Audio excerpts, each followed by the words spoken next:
de Serviço e Economia Social. Grata, e que está a ser gravada. E que faz parte da pós-graduação em Gestão Estratégica de Recursos Humanos e Gestão de Serviços e Economia Social, uma pós-graduação dupla do Instituto Piaget, em que temos o prazer de ter aqui casos práticos e convidados nestas aulas abertas para uma comunidade mais alargada do que a turma, que entretanto já está aqui a assistir connosco também.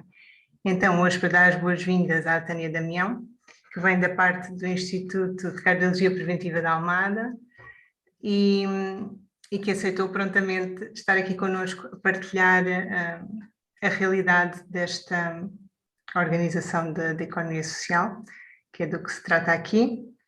E temos aqui os nossos hiperatentos alunos que podem depois colocar questões e participar, como normalmente. E também, se houver questões de quem esteja a assistir através do Facebook, também podem colocar no chat, no bate-papo que vai chegar aqui a nós. E eu, pronto, sou docente desta unidade, Cândida Rato, engenheira do ambiente, assim como a nossa convidada, que é engenheira do ambiente, muitos anos como investigadora universitária em áreas muito diversas. Depois, por favor, complementa-se se assim sentires, mas na área de gestão ambiental, química ambiental, muito mar, não é? E também foste manager de ambiente da Sagres e da Água do Luso, com um trabalho muito, muito dedicado e com marcas que todos nós, pelo menos, já ouvimos falar, certo? E atualmente, e há vários anos, diretora do Instituto de Cardiologia Preventiva da Almada, nas áreas de aprovisionamento, da prestação do serviço e de manutenção. Por isso, sintam-se à vontade para fazer perguntas nas mais variadas áreas, digo eu desde já. E também, Tânia, grata e também para poderes falar nas várias áreas, que obviamente não se esgota nesta breve apresentação que eu acabei de fazer. E passo-te a palavra. Obrigada, Cândida. E é um prazer realmente estar aqui. Agradeço-te a ti este convite e ao Instituto Piaget, porque parece assim clichê, mas realmente é um prazer poder partilhar a minha experiência profissional com pessoas que não só têm interesse na qualidade, como na economia social, que não é comum. E, portanto, é um grande prazer estar aqui. Queria-vos dizer também que o que eu trago é realmente uma experiência e vou-vos dar aqui opiniões, portanto, é uma experiência pessoal, vale aquilo que vale, portanto, tenham um sentido crítico, se vos faz sentido também na vossa experiência, porque este é o meu percurso e é a minha experiência, não é? Portanto, acho que é importante ter sempre este sentido crítico, ter isto em conta, especialmente quando daqui a uma semana forem implementar qualquer coisa e disser, epá, a Tânia disse aquilo e realmente faz-me sentido, ou não, olha, não me aconteceu nada disto. E portanto, deixo-vos aqui esta salvaguarda, vá lá.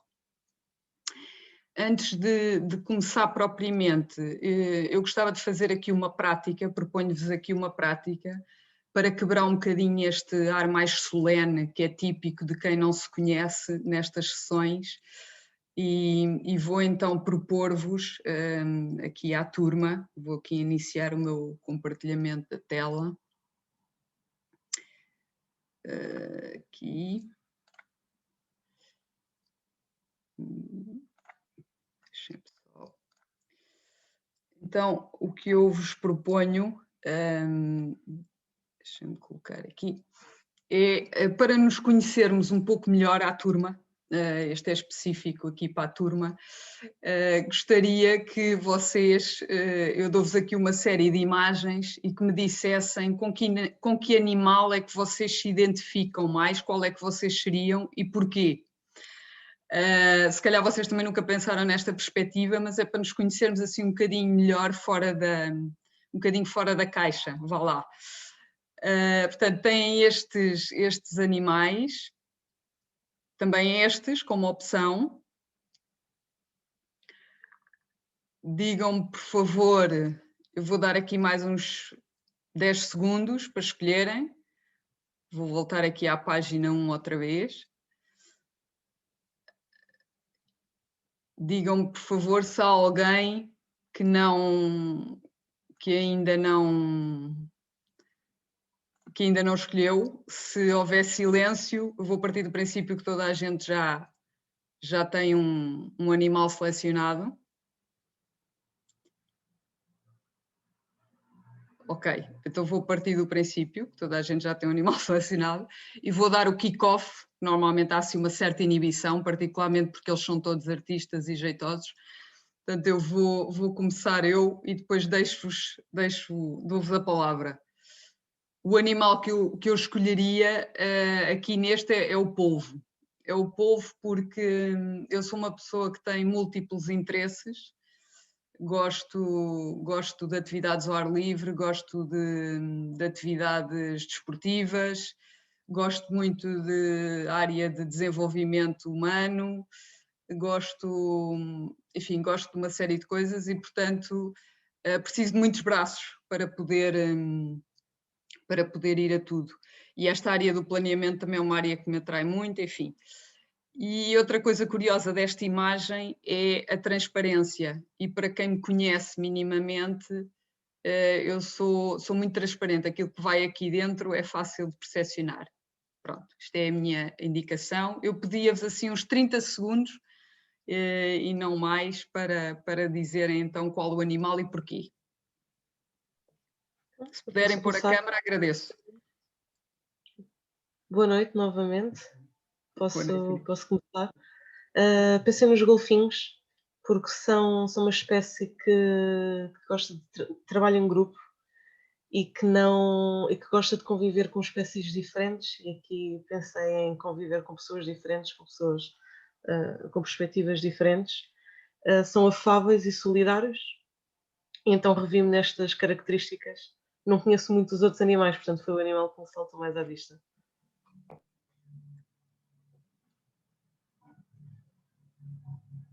Quem é que se segue?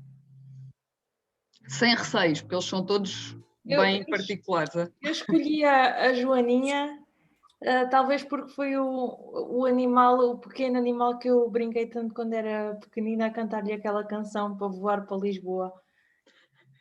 Se calhar foi por isso a minha escolha. Boa. Eu também escolhi a Joaninha pelo contraste, se bem que a montra é bastante apelativa. Então é esse contraste, tipo das cores, das formas, e que tanto está pousada delicadamente na folha, como rapidamente voa dali para fora e vai para Lisboa ou para outro sítio qualquer com esse foco. E vou passar ao André. Eu escolhi o golfinho porque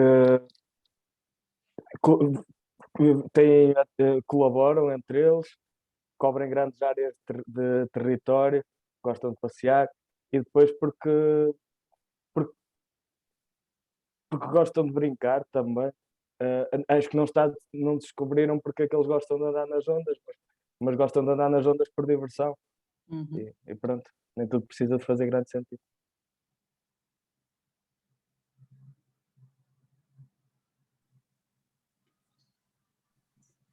Posso ser eu, Conceição?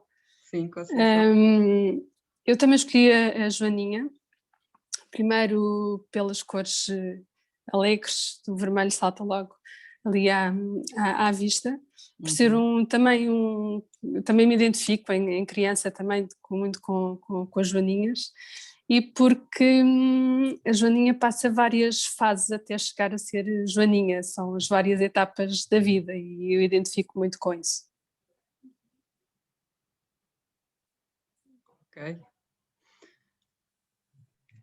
Eu creio que daqui já todos falámos, não foi? Eu não me aparece aqui, como estou a compartilhar a tela, não consigo ver toda a gente. Eu sugiro nós passarmos sempre a alguém, que nós conseguimos ver. Ok. Quem é que avança?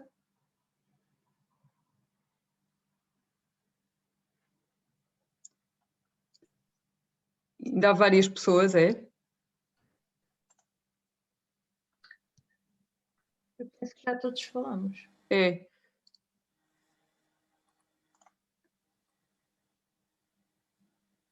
Cândida, confirmas? Se não há mais animais, acho que podes avançar. É? Então vá.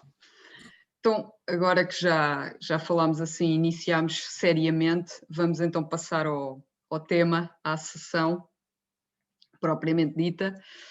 Esta é uma imagem da parte da reabilitação cardíaca do Pragal, da clínica do Pragal. Eu vou só aqui, desculpem lá que eu estou-vos a ver isto assim. Então, o que eu vos trago hoje como tópicos desta sessão é sobre o ICPA, ou seja, um pouco da história do ICPA, também IPSS versus empresa, ou seja, uma instituição particular de solidariedade social versus empresa, principais diferenças, assim um olhar macro, um sistema de gestão de qualidade e ambiente, neste caso é um sistema de gestão integrado no ICPA, e, por último, as mais-valias e vá lá os riscos da norma ISO 9001. Portanto, isto é a minha proposta para vocês hoje. Então, falando aqui um pouco da história do ICPA. O ICPA é constituído por uma série de pessoas da sociedade civil de Almada, ou que moravam ou que trabalhavam em Almada, no qual o atual presidente, o professor Manuel Carrageta, fez parte, que consideraram que era importante existir uma alternativa ao HGO, que é o Hospital Garcia da Horta, na área da cardiologia. Portanto, este era o foco, era uma alternativa, e também começaram logo por fazer as jornadas. As jornadas de cardiologia têm a ver com formação que é dada por parte dos cardiologistas aos médicos de medicina geral e familiar. Portanto, munir de maiores ferramentas os médicos, não só para triagem, como também para acompanhamento dos próprios clientes. E então o ICPA foi crescendo e em 93 abre a delegação de Beja. O foco aqui era o quê? Era unidades pequenas com uma população que não tivesse uma grande oferta na área da saúde, ou seja, populações carenciadas na área da saúde, na oferta, atenção. No entanto, não pode ser, o objetivo aqui era que a população fosse suficiente para que fosse viável a abertura da delegação, não é? Portanto, tem que ser aqui um binómio de equilíbrio entre uma população carenciada da oferta e ser com um número suficiente para que se torne viável ter uma delegação aberta. A delegação de Lisboa e de Sintra foram parcerias com outra clínica, com outras clínicas, e o Monte da Caparica, que inauguramos em 2010, foi o sonho, a concretização de um sonho, de um projeto holístico. Portanto, aqui havia esse sonho, a ideia desse sonho é ver a saúde como algo holístico e integrado, e a menina dos olhos era a reabilitação cardíaca, ok? Portanto, este é o edifício que foi inaugurado então em 2010, do Monte da Caparica. Este edifício teve, como eu vos disse, o cerne era realmente a reabilitação cardíaca, no entanto tínhamos todas as especialidades aqui.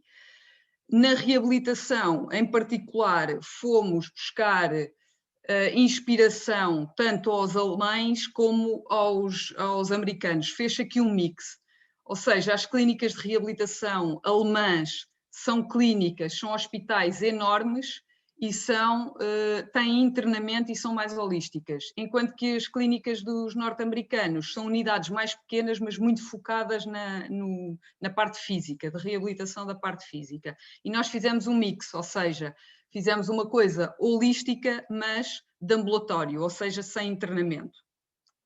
Okay? O projeto, a ideia então, aqui especificamente da reabilitação, era ter esta parte do ginásio e da ergometria disponível para os clientes, mas não só. Ou seja, o tal modelo holístico partia deste princípio, que era ter olhar para a saúde do indivíduo como um todo, e então surge o conceito da cozinha pedagógica. Estas imagens eram nossas, do edifício, portanto, do monte, e esta era a nossa cozinha pedagógica, que pretendia o quê? O doente de cardiologia, quando tem um episódio, eu não sei se vocês conhecem alguma pessoa na vossa família ou no vossos amigos que tenha tido, normalmente a alimentação tem que mudar radicalmente e passa a ser uma coisa um bocadinho desenxabida, aquela coisa do peixe sem sal, enfim. Então aqui o projeto, a ideia era não só a alimentação do doente cardíaco passar a ser uma coisa saudável e saborosa, mas poder partilhar isso com toda a família e não ter uma alimentação diferenciada, que isto também pesa a um nível psicológico. Tínhamos também a zona do spa médico, em que havia massagens terapêuticas, havia apoio psicológico e o objetivo era ter espaços amplos, clean, brancos, livres, portanto, em que a pessoa se sentisse bem em poder estar neste local.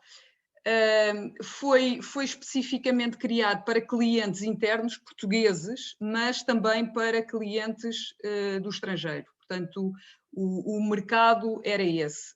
E haveria parcerias depois com unidades locais hoteleiras, em que as pessoas pernoitavam quem não era da zona. Portanto, era assim um projeto bastante holístico e integrado na própria comunidade.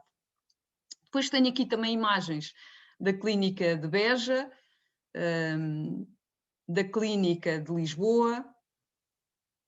Esta é da clínica do Pragal,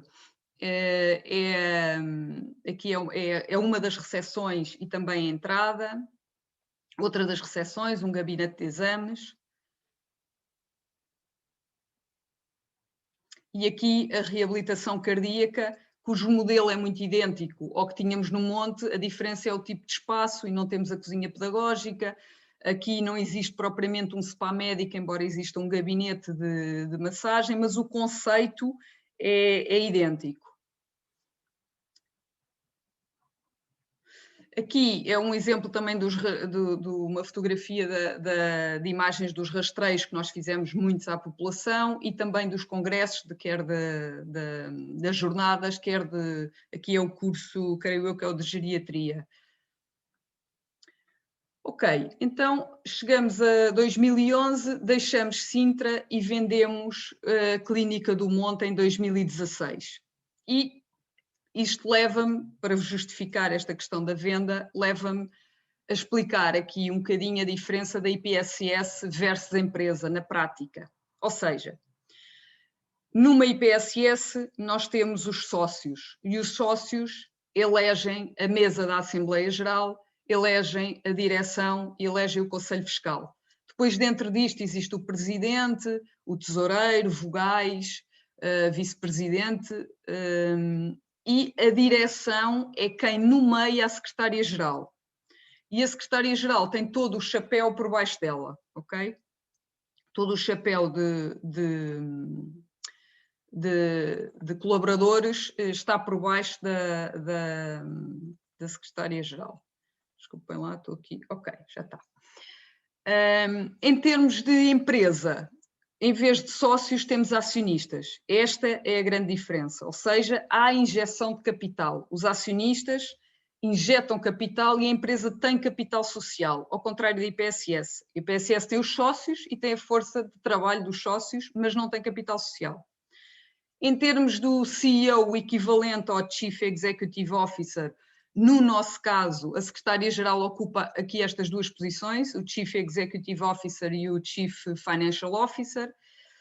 A minha função estaria aqui na equipa de gestão, seria o equivalente a um COO, o Chief Operating Officer.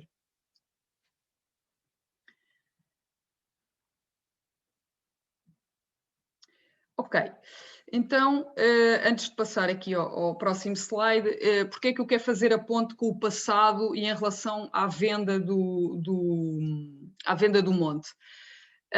Nós não temos acionistas, portanto não existe capital social. E nós, quando abrimos o Monte, nós sabíamos que após o início teríamos que ter uma alavancagem. Teríamos que ter uma alavancagem dada por todo o projeto e teríamos que abrir o bloco, teríamos que abrir as urgências e o internamento.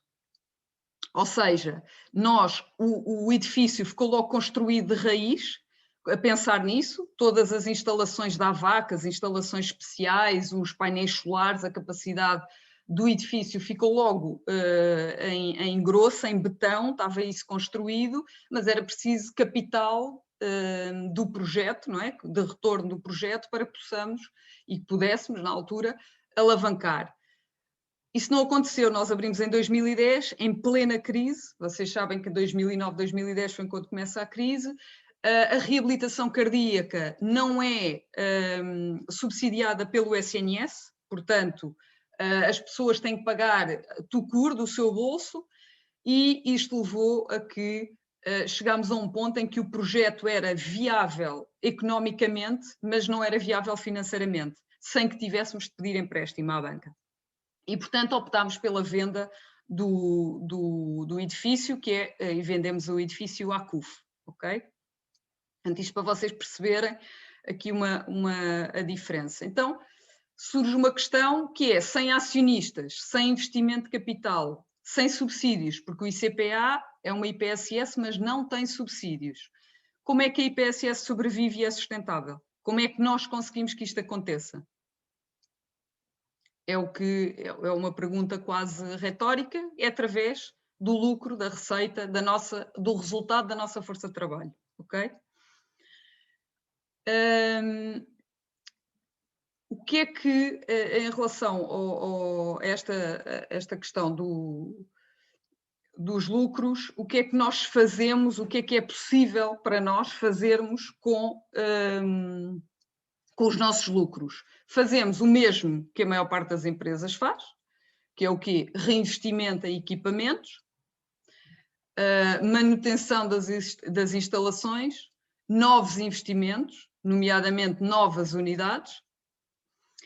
Isto é o comum, é o que acontece normalmente com outras empresas, e quando é possível atribuímos ou prémios de desempenho, ou aumentamos salários, subsídios de alimentação, ou seja, damos a melhor qualidade possível de vida aos nossos colaboradores.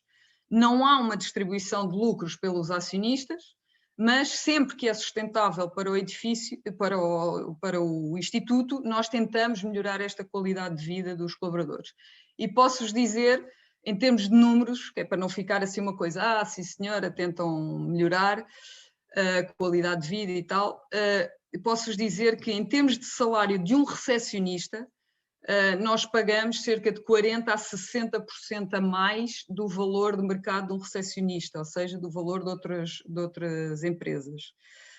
E isto para nós é mesmo muito importante, esta qualidade, porque nós somos um negócio de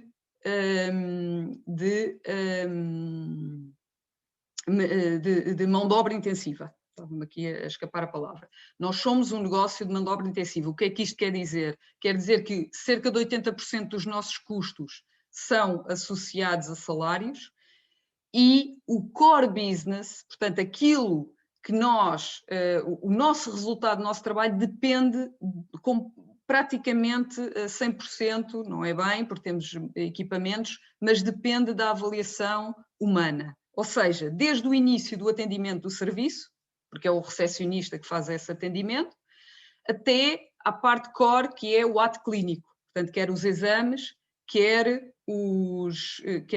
as consultas. Ou seja, enquanto que noutras áreas de negócio, imaginem as análises.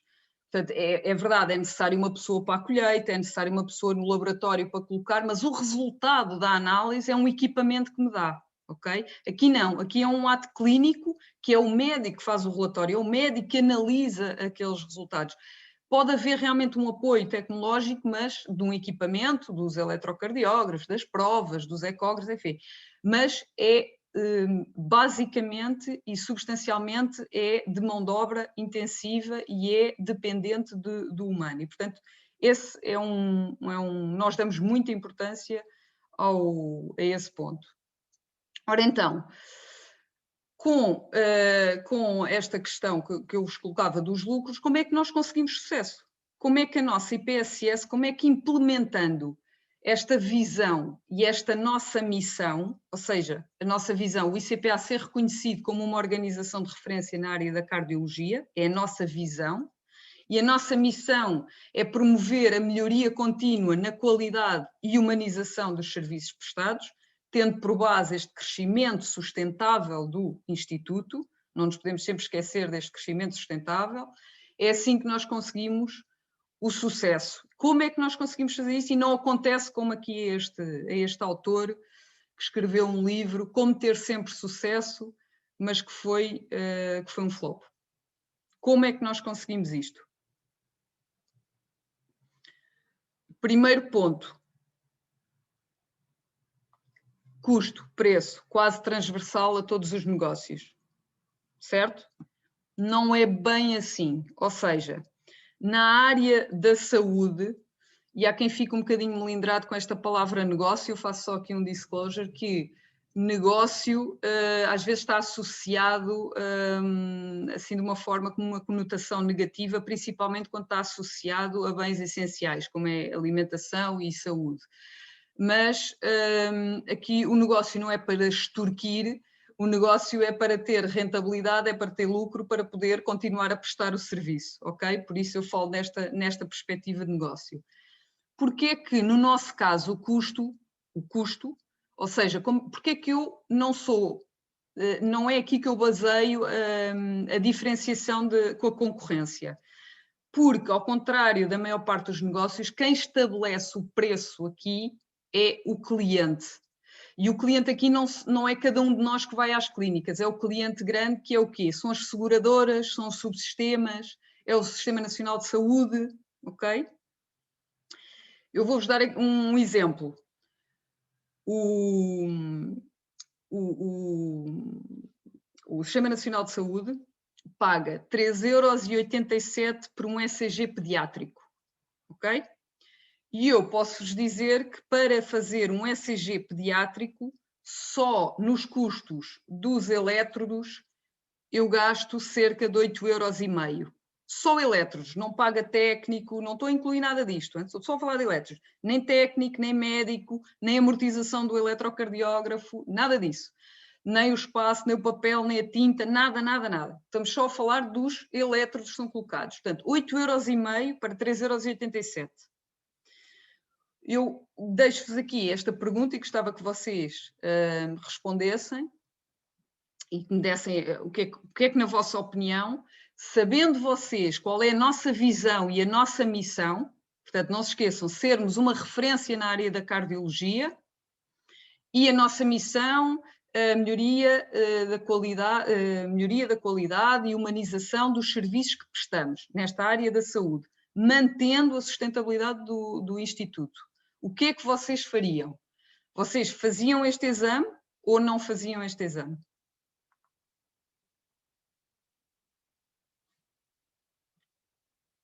Podem abrir aí os microfones e opinar. Aqui não há respostas erradas, hein? São aquelas escolhas múltiplas que são um espetáculo. Tanto o sim como o não funciona.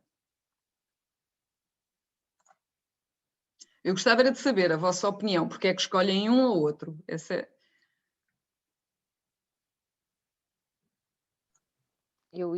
Boa noite. Boa noite. Eu não estive logo de início, mas agora que me frisou qual é que era a vossa missão, se querem ser uma referência a nível do serviço que prestam, acho que é um investimento, ao fim e ao cabo, para ter uma melhor imagem como é que eu ia dizer, na sociedade civil, portanto, e tendo uma melhor imagem, com certeza que depois vão conseguir também angariar clientes que possam até dar lucro. Neste caso aqui não teriam lucro com este exame, mas podem atrair outros clientes que possam pagar outros exames que vos deem algum retorno. Ok, Isabel, muito bem. Mais alguma opinião?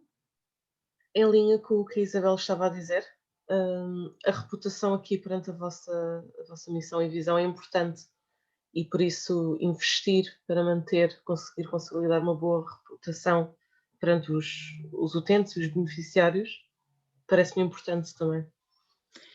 Deixem-me dizer-vos uma coisa que não vos disse e que era importante também nesta tomada de decisão, é que menos de 1% dos exames de ECG, menos de 1% são os pediátricos, ok? Ou seja, o volume também é baixo, ok? Só para ajudar nesta vossa tomada de decisão.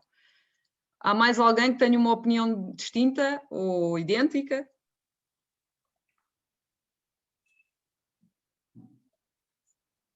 Não, eu também teria a mesma opinião, ainda por cima sabendo que é só 1%, acho que ainda vem reforçar, porque certamente outros serviços que são prestados podem colmatar esta lacuna do preço, do custo ser bastante superior ao valor da comparticipação. Mas acho que no mix dos produtos e serviços que são oferecidos é que tem que se encontrar o lucro. Muitas vezes não podemos olhar unicamente só para um serviço, porque se isso nos puder trazer, lá está, for de encontro à missão que a organização tem, que é de ser a referência, portanto é uma mais-valia ter também esse serviço associado. Ok, muito bem. Então vou-vos dar aqui aqui a minha perspectiva, e que há muito do que vocês disseram que eu assino logo por baixo, estou completamente de acordo com o que vocês estão a dizer. Aliás, eu estou de acordo com o que vocês estão a dizer, tenho se calhar mais dados, e talvez por isso mais fácil a decisão. Nós efetivamente fazemos este exame. E a vossa linha de raciocínio é muito, muito certa. Mas já agora relembro-vos, ou relembro, quer dizer, não relembro, vocês creio que não trabalham na área da saúde, mas o SNS paga por ECG 3,87 €, quer o pediátrico, quer o normal. Ou seja, eu de lucro tenho margens minúsculas, e estou-vos a falar na volta se calhar de 20 ou 30 cêntimos. Portanto, é difícil ir buscar lucro a outros exames porque as margens são muito pequenas nesta área. Eu podia ter duas opções. Uma, não aceito o SNS e faço só por preço de particular, era uma opção. Mas lembrem-se o que é que nós dizemos e que vocês focaram. A Isabel focou e a Conceição também, e eu não tenho aqui o nome e agora não decorei. A Inês, não foi? Alguns exames Inês. no Sim, SNS, vamos Isso. angariar clientes para outros exames. Sim, São não pagos a só nível essa particular. questão. Isso, não só essa questão, mas vocês referiram aqui que eu estava, agora perdi aqui mas vocês referiram outra coisa que era o sermos referência na área da cardiologia. Reparem, o ECG é um exame simples, é um eletrocardiograma. Então nós queremos ser referência e não fazemos um exame destes? Não pode ser. Podíamos pôr no particular, era isto que eu estava a dizer. Sim, é verdade, mas ao pormos no particular, não estamos a fazer o exame a algumas pessoas que não o vão conseguir fazer. O segundo ponto que vos queria dizer é, na nossa missão, nós queremos humanização dos serviços e que seja sustentável. Nesta humanização dos serviços, reparem, quando uma pessoa faz ao seu filho, o tutor que faça ao seu filho, vá fazer este exame, um exame de ECG quer dizer que já houve uma situação qualquer, ou seja, já há uma indicação do médico que alguma coisa pode não estar bem, pelo menos há uma desconfiança. E a pessoa já vai vulnerável. Portanto, o tutor, mesmo que a criança não se aperceba, mas pode até ser um bebê, mas a mãe, o pai, o tio, o tutor já vai com esta apreensão. E, portanto, isto é uma humanização, poder prestar um serviço ao cliente. Como é que nós garantimos que a sustentabilidade do Instituto não fica em causa? É exatamente o que vocês também referiram, que eu só disse no final da questão do 1%.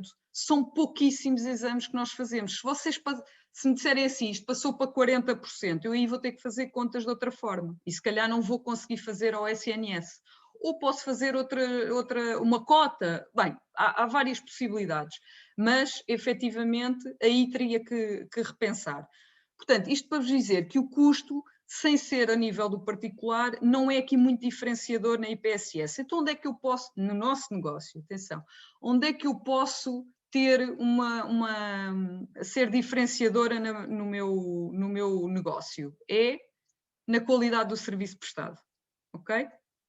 Portanto, Tânia, sim? desculpa, temos aqui a Fernanda a assistir no Facebook e que tem estado a colocar aqui questões, ela é assistente social Muito bem. e estava a dizer que ao início foi utente da clínica de Beja e que não correu assim muito bem, diz ela, ao início. Sim. E também estava a perguntar aqui quem é que licencia as EPSS e à medida que foste falando com a questão, então mas as EPSS não podem ter lucro, que é exatamente onde estás agora, não é? E a questão do custo e da gestão e a questão da qualidade do serviço estão aqui nas questões que já foram colocadas. Eu posso fazer aqui muito brevemente. IPSS é uma área da saúde, é igual a qualquer empresa, neste caso, portanto é a ERS. A ERS é que é a autoridade. A outra questão, relembra-me outra vez a segunda, desculpa. Era o comentário de que as EPSS não podem ter lucro, que entretanto já falaste, mas a questão da sustentabilidade. Sim, essa é uma falácia, não é? Isso é uma falácia. Há essa ideia, efetivamente, de uma IPSS não pode ter lucro. Uma IPSS que não tenha subsídios, então nunca sobrevive, não é? Não há qualquer possibilidade de sobrevivência. E essa é que é, há uma ideia da economia social e um certo receio do lucro. O lucro não é exploração, o lucro quer dizer que o meu negócio, desde que eu tenha os meus valores, obviamente a economia social tem valores diferentes da maior parte das empresas, mas uma empresa também o pode ter. Uma empresa também pode ter todos estes valores e comportar-se como uma IPSS. Portanto, a diferença que eu falei é aquela inicial em que nós não temos acionistas e não há capital social, e portanto não há essa distribuição de lucros, não é? Ok, então voltando aqui, qualidade do serviço prestado, este é o nosso fator diferenciador. Então isto quer dizer o quê? Quer dizer que eu necessito saber quais são os requisitos do meu cliente e ir ao encontro dos requisitos do meu cliente e das partes interessadas. Necessito de ter procedimentos para ir ao encontro do que o meu cliente deseja.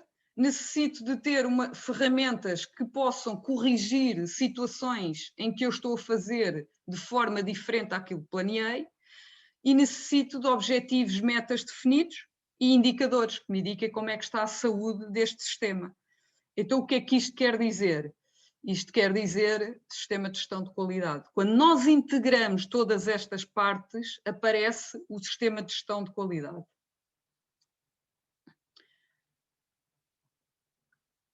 Ok, então isto leva a uma questão que é, então mas um sistema de gestão de qualidade é um garante na qualidade da prestação do serviço? Efetivamente, o objetivo do sistema é que haja qualidade na prestação do serviço, mas eu vou-vos dar aqui um exemplo para um produto, porque é mais fácil de passar aqui o meu ponto de vista. Imaginem que nós agora, os que aqui estamos, decidimos, vamos encontrar aqui um negócio, e, portanto, nós queremos lançar um MP3. Queremos lançar um MP3 e queremos que o nosso objetivo é que seja muito barato. Bom, para ser muito barato, nós focamos o nosso produto para que dure apenas 2 anos, a média, como é óbvio, 2 anos. E montamos um sistema de gestão em que o nosso target é 2 anos, quando temos reclamações, porque há produtos que não chegam aos 2 anos, há outros que é 2 anos e meio, tudo o que é abaixo dos 2 anos, como tem garantia, nós substituímos, estamos completamente a dar resposta a estas reclamações e a estas solicitações do cliente, ou seja, o nosso sistema de gestão está a funcionar. O nosso sistema de gestão tem saúde, certo? Mas o meu produto, que é feito com materiais, substitui os metais por plásticos, portanto, fui buscar os materiais mais baratos ao mercado. O meu produto não quer dizer que tenha grande qualidade, ok? E eu tenho um sistema de gestão que até pode estar certificado. O meu sistema de gestão para aquilo que eu me proponho fazer, que foi o que nós planeámos, foi um produto com estas características, ele está a funcionar. Portanto, isto acontece com outras coisas. E, por exemplo, imagine um sumo. Nós queríamos colocar um sumo no mercado muito barato. Vamos buscar tudo o que é, os componentes artificiais, açúcares, tudo o que for mais barato nas matérias-primas, para poder pôr este tal produto barato. Não quer dizer que o produto seja bom. O meu sistema funciona. Eu encontro as lacunas. Eu vou ao encontro do meu público-alvo. E aquele meu público quer aquele produto desta forma, barato e saboroso. Ok?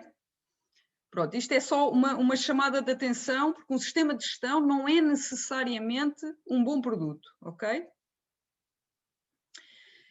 Então, o que é que nós temos no nosso sistema de gestão que garante esta tal saúde do sistema? Nós planeamos aquilo que queremos fazer, ou seja, nós temos uma missão, uma visão política, requisitos, e nós, através de procedimentos e de instruções de trabalho, planos de objetivos e metas, implementamos, não é?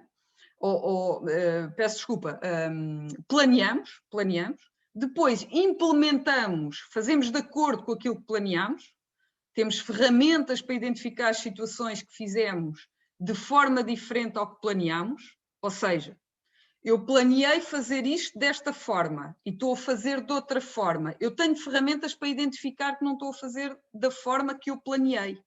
Portanto, eu verifico se estou a fazer como planeei. E atuamos se for necessário corrigir ou se for necessário modificar o planeamento. Ou até mesmo alterar a visão ou a missão ou política. Isto é o quê? Eu planeei fazer da forma X e estou a fazer da forma Y. E apercebo-me que, espera, mas a forma Y funciona melhor para aquilo que eu quero, o meu cliente está mais satisfeito, eu tenho uma melhor... estou a utilizar melhor, de uma forma mais eficiente, os meus recursos. Então o que é que eu vou fazer? Não vou alterar a forma como estou a fazer, vou alterar aquilo que eu planeei, o que está lá para trás, ok? E às vezes podemos ter aqui mesmo a missão, ou a visão, ou a política. Isto é o quê? Isto que eu aqui digo, o que eu agora aqui falei do planear, implementar, verificar e atuar, é o ciclo PDCA que a norma tanto fala, não é? Que é tanto a 9001 como a 14001. Portanto, o Plan, Do, Check, Act do inglês, ok? Da melhoria contínua.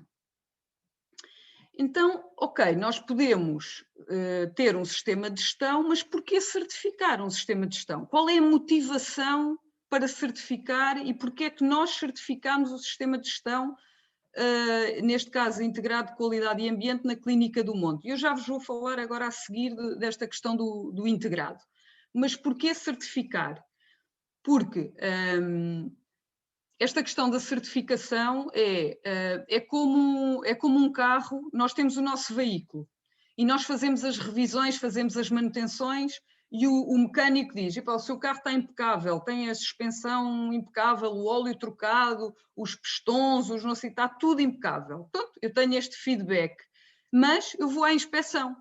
Eu vou à inspeção e a inspeção vai verificar se realmente as coisas estão assim. Pronto, a diferença é que a inspeção é uma obrigação legal, não é? Ao fim de X tempo, e a certificação não é. Então, porquê certificar? Porquê é que nós certificamos? Nós certificamos porque queríamos transmitir ao nosso cliente aquilo que estávamos a fazer internamente, ok? Que tínhamos um sistema de gestão, que havia esta preocupação, e também para acelerar a implementação dos processos. Ou seja, nós quando definimos prazos e sabemos que vamos ter auditorias, inevitavelmente o processo é mais célere e não vai ficando assim mais por baixo das urgências, não é? Ok. Portanto, este foi o motivo porque certificámos o sistema.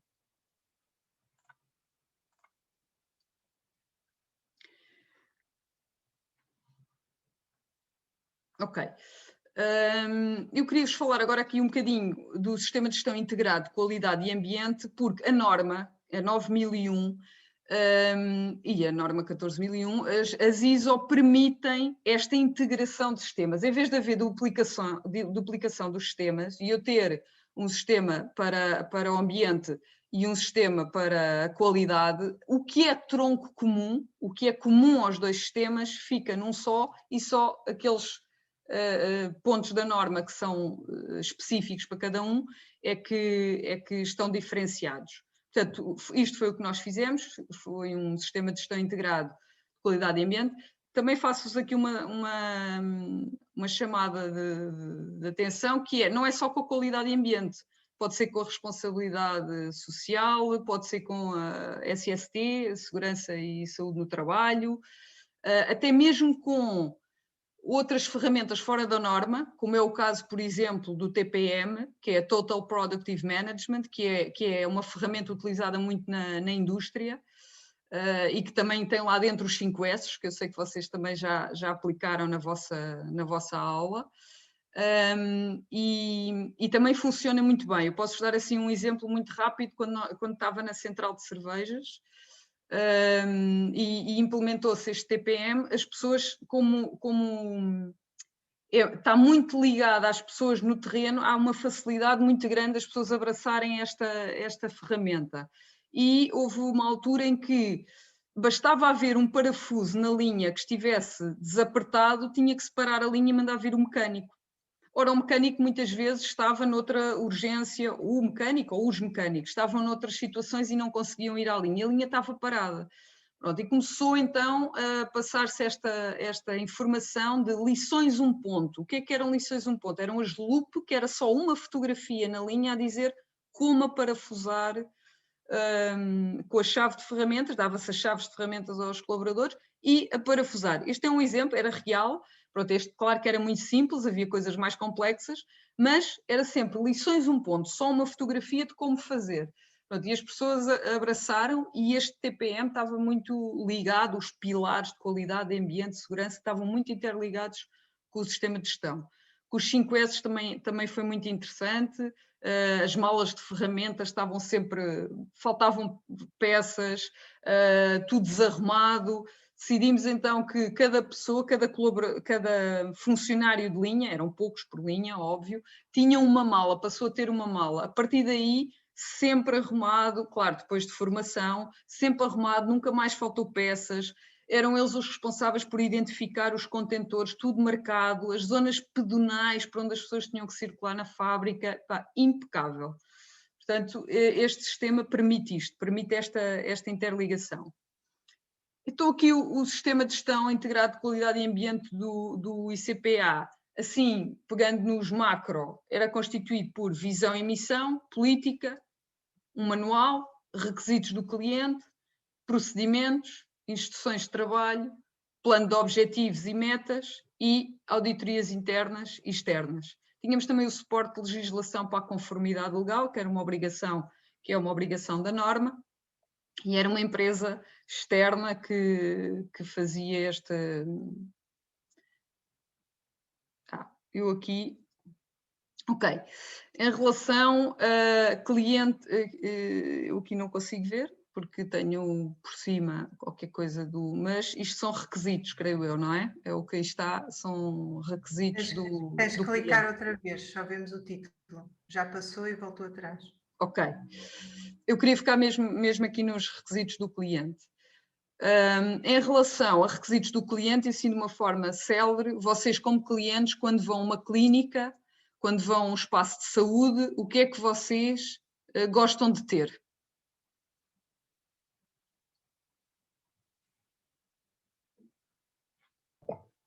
Bom atendimento, logo na parte da recepção, acho que deixa a pessoa confortável, principalmente se estiver perante um ato médico que pode causar alguma ansiedade.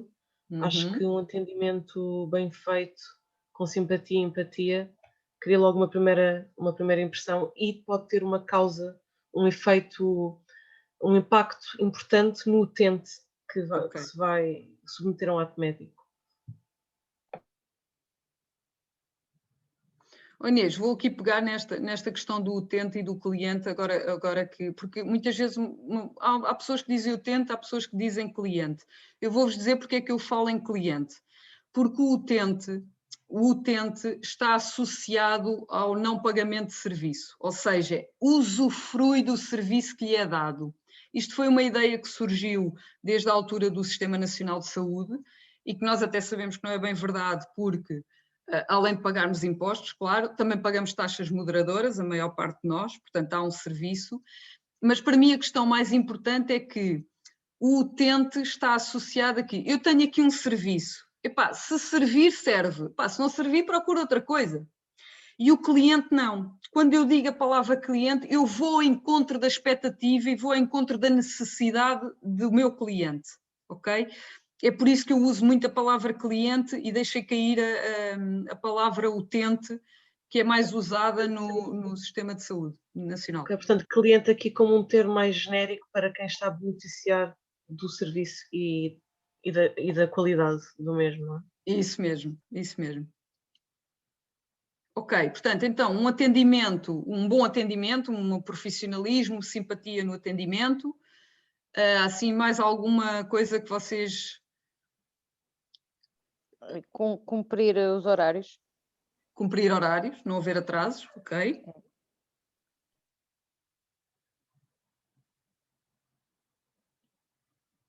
Mais algum antes de eu pôr aqui um cardápio? O próprio do exame, o serviço do profissional que nos está a prestar, seja lá fazer um exame, seja fazer até uma simples radiografia, assim, há realmente profissionais de saúde que têm pouca habilidade para lidar com as pessoas, que geralmente quando vão fazer exames não deve ser porque estão nas melhores condições. Isso. E estão sempre já fragilizadas ou com certos medos, e é preciso às vezes ter um bocadinho mais de empatia e de capacidades de comunicação, que às vezes falta. Exatamente, Isabel. Então eu vou-vos pôr aqui... Sim, Inês. Desculpe, Tânia. Pensei em mais duas particularidades. A organização do próprio espaço, haver lugares sentados, porque há pessoas que precisam quando estão em sala de espera e nem sempre chega para todos, e é importante. Depois a própria sinalização do espaço, as pessoas conseguirem orientar-se, saberem para onde vão, sem terem de recorrer à ajuda dos colaboradores. Perguntar, não é? Depois, exato. Portanto, para agilizar aqui também o processo. Isso. Depois também prospectos com folhetos com informação sobre a clínica, sobre os profissionais não, mas sobre a clínica, sobre os serviços prestados. Ok. Olha, eu tenho aqui uns quantos, nós temos muito mais requisitos, mas eu deixei só aqui uns quantos, em que a maior parte dos que vocês referiram estão aqui. Há outro, nós temos outros, nomeadamente esse que a Inês agora referiu, da informação, de prestar a informação ao nosso cliente, mas estas questões do tempo de espera não superior à duração do ato, por exemplo, é um dos, ou seja, imaginem, eu tenho uma eco, e a eco dura 20 minutos, é a duração do meu serviço. Eu não quero tempos de espera superior a 20 minutos. Até 20 minutos a pessoa tolera, mais que 20 minutos não, ok? Portanto, este é o meu objetivo, não quer dizer que não haja não conformidades, outra vez, não é? Não quer dizer que eu gostava de fazer convosco aqui depois um exercício em relação a esta situação. Então, e em relação ao meu cliente, nós quando falamos aqui de cliente, estamos focados no cliente externo. Então, e o meu cliente interno, o meu colaborador? Vocês, quando são colaboradores, quando trabalham numa instituição, numa organização, quais é que são para vocês requisitos essenciais? Assim, só 2 ou 3. Uma comunicação... Força. Uma boa comunicação de forma a usar uma linguagem clara e acessível a todos. Ok, Ivone. Saberem exatamente o que é pretendido deles, portanto, terem os objetivos da sua função e os requisitos da função bem delineados. Isso. Eu ia dizer um bom ambiente organizacional e boas condições, ou boas recompensas, não só monetárias como não monetárias. As pessoas se sentirem motivadas e gostarem de trabalhar. Então estamos alinhadas, podemos abrir uma organização porque estamos alinhadas nos requisitos do colaborador também. Vamos embora a isso. Há muitos mais, outra vez, eu só vos deixo aqui uns exemplos de que foi exatamente coisas que vocês estavam aqui a falar, não é? O espírito de equipa, o pagamento atempado de salários, definição de horários, sabermos exatamente o que fazer. Nós temos, por exemplo, no ICPA, temos as chamadas FDFs, que são as... não são as FDFs, são as FADs, fiz de avaliação de desempenho, não. FDF, ficha de descrição de funções. Ficha de descrição de funções, isso mesmo. Obrigada, Cândida. Isto é só siglas na cabeça. Siglas. É isso mesmo. Portanto, as FDFs, que são as descrições das funções, as pessoas saberem o que há a fazer. E quando é preciso latitude, às vezes, serem informadas de que é preciso haver latitude para isto ou para aquilo. Portanto, é essa importância, sem dúvida nenhuma. Então, nós tínhamos 12 procedimentos no monte, ok? E eram estes, portanto, gestão documental, eu vou aqui tirar, estava a tentar ver-vos e deixo de ver a coisa, portanto deixei de vos ver outra vez, portanto, gestão documental, a gestão de recursos humanos, marketing e comunicação, gestão ambiental, prestação do serviço, gestão financeira, aprovisionamento e a parte das infraestruturas e ambiente de trabalho, tem a ver com as manutenções. Tínhamos um procedimento só para não conformidades, as ações corretivas e ações preventivas, e depois, ligados à norma, na parte da gestão mais macro, auditorias internas e a gestão estratégica e a revisão do sistema de gestão. Portanto, isto era o que nós tínhamos no monte, no sistema de gestão de qualidade, integrado de qualidade e ambiente no monte. Ora, o que é que acontece? Nós, como eu vos disse, vendemos o monte, não é? E esta é a nossa realidade. Portanto, esta é a nossa realidade é 22 colaboradores, atual.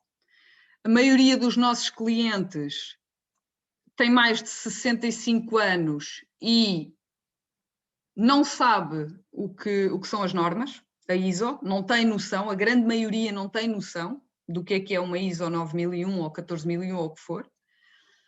Os custos da certificação com as auditorias externas, a concessão e acompanhamento, mais as auditorias internas que são feitas externamente, à volta dos 6.000 euros. Atenção que isto é a primeira, não é? E depois, nos anos subsequentes, temos as auditorias internas e o acompanhamento, as auditorias de acompanhamento, que, grosso modo, 3.500 euros ano. Estou-vos a dar valores, mais ou menos, já há 5 anos atrás, hein? Ok? Portanto, isto depois já foi alterado. Porquê é que as auditorias internas são feitas externamente se tivermos colaboradores com capacidade com capacidade para fazerem estas auditorias? Verificou-se que quando um auditor... O auditor nunca pode auditar a sua própria área, não é? Por exemplo, se eu for auditora da minha organização, eu não posso auditar da minha área, eu tenho que ir auditar outras áreas. Então, porque já tenho um bias, não é? Já tenho um viés, é difícil auditar a minha própria área. Mas quando vou auditar a área do meu colega, gera-se normalmente um mau ambiente. Ou seja, dentro da organização, quem identifica as não conformidades, olha, lá vem este agora... esta Tânia apanha-me sempre aqui na curva, eu não vi isto, e isto cria aqui um mau ambiente. Então, por isso, normalmente as auditorias internas, mesmo quando há pessoas com competência para o fazer, normalmente são pedidas externamente, ok? Pronto, portanto, esta é a nossa realidade atual e por isso foi uma opção interna de deixarmos de ser certificados. Então, deixo aqui agora uma pergunta, que é, nós deixamos de ser certificados, mas não deixamos o sistema de gestão. Ou seja, nós temos na mesma um sistema de gestão, mas adaptámos algumas coisas. Ou seja, há alguns pontos da norma que nós agilizámos ou deixámos cair. E agora deixo-vos uma pergunta, que é, vocês, na vossa organização, com este cenário que eu vos mostrei ali há pouco, não é? Os 22 colaboradores, os custos, pronto. Com este cenário, o que é que vocês consideravam que era fundamental? para a vossa organização. Gestão documental. Podem fazer com o dedo. Acham que é fundamental ou não? A gestão documental tem a ver com ter documentos referenciados, não andar assim papéis. Eu de repente não sei se aquilo é a última versão, se é a versão de há 2 anos. O que é que vocês acham? Mantinham ou não? Mantinham. E dou-vos só assim mais um aporte. Tentem pôr isto na prática, hein? Por ideal a gente mantém tudo, não é?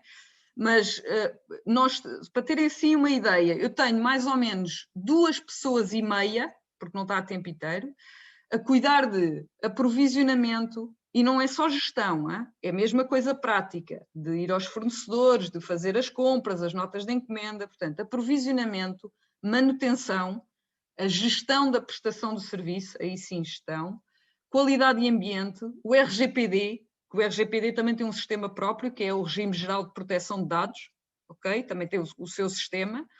Portanto, eu tenho 2,5 pessoas, vá lá, para cuidar disto.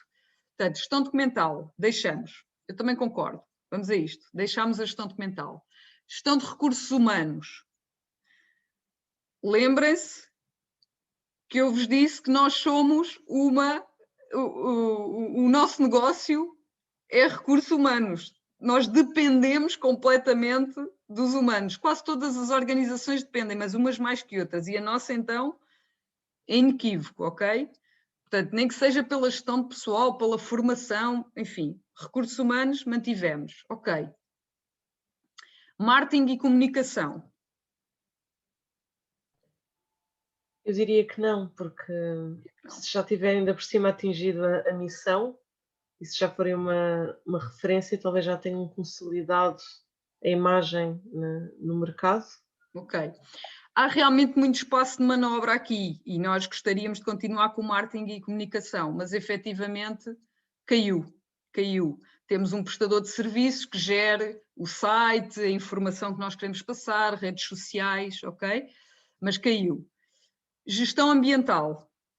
Lembrem-se, somos unidades pequenas, deixámos de ter grandes infraestruturas, deixámos de ter oportunidades de investimento de negócio. O que é que vocês acham? Caía. Que cai. Sim, provavelmente sim. Efetivamente a gestão ambiental caiu. Queria-vos só dizer, caiu porque deixámos de ter matrizes de aspectos ambientais, deixámos de fazer avaliações de risco em relação às nossas atividades. Nós temos consumos de água idênticos a um escritório, não é? Portanto, não temos grandes espaços de manobra. Continuamos a fazer separação de resíduos. Sempre que fazemos um investimento, uma aquisição, temos em conta as componentes ambientais, como, por exemplo, as eficiências, até porque normalmente a componente ambiental é win-win. Ou seja, se nós olharmos para ela é porque estamos a ser mais eficientes e vamos poupar, não é? A médio prazo ou curto prazo, devemos de poupar. Portanto, isto continua, em cada projeto que existe, esta componente, ela está lá. E estamos sempre à procura de oportunidades, de melhorar, reduzir papel, melhorar a tinta, enfim. Prestação do serviço. Acham que caiu ou não? Claro que não. Esta foi a primeira que a gente cortou, não é? Pronto, acabou a prestação de serviço. Prestação de serviço não caiu e foi completamente reestruturada. Nós temos um programa que foi desenvolvido de software e que foi completamente reestruturado. Eu estou a ver aqui o tempo e estou-me a assustar porque tenho imensas coisas para vocês. Portanto, prestação de serviço manteve-se. Já estava aqui. A gestão financeira, vou aqui adiantar um pouco. A gestão financeira manteve-se, obviamente, não é? Porque senão não consigo ter viabilidade. O aprovisionamento caiu a avaliação de fornecedores, e eu vou-vos explicar porque é que caiu a avaliação de fornecedores, porque estamos muito limitados ao core, ou seja, equipamentos clínicos, tenho 2 fornecedores de jeito para Walters, por exemplo, estou a dizer um exemplo. Ecógrafos, tenho 3 ou 4, 2 deles o pós-venda é péssimo, então já só tenho 1 ou 2, ou seja, eu estou um esforço enorme de tempo a fazer avaliação de fornecedores e depois ou fico com aquele ou sim, é quase, não é? Que é o que acontece com as operadoras, e tenho aqui um exemplo para vocês, com as operadoras de comunicações, acontece muito isto. A gestão de infraestruturas e ambiente de trabalho é manutenções, portanto isso manteve, que é o projeto, é o plano. As não conformidades, nós continuamos a identificar, mas de uma forma muito mais ágil, ok? Deixou de ser o processo mais formal, que eu vou-vos mostrar agora a seguir um exemplo. Auditorias internas, por razões óbvias, caíram e o PR12, a revisão do sistema, ficou aglutinado à gestão estratégica, ok? Aqui, em relação a não conformidades, eu só vos vou dar um exemplo, mas depois quando vos mandar, porque já não temos tempo, mas quando mandar para vocês, eu mando-vos os 2 exemplos para vocês terem assim uma noção. Vou aqui interromper o compartilhamento para vos abrir aqui, compartilhar aqui outro documento.